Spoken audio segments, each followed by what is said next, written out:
Magluto tayo ng para lunch ngayon.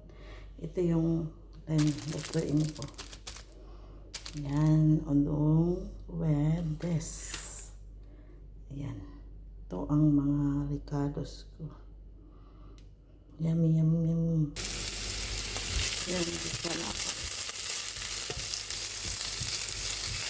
Nikos.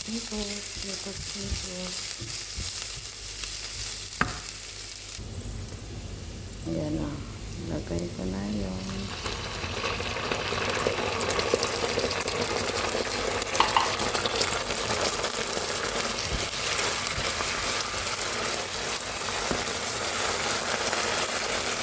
Tapos, lagyan ko tubig. Sayang. Ayan. Ayan, dilunod na ako ang udong.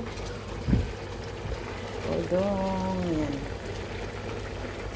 Iyaan, nilagyan ko ng capsicum para medyo mabango siya.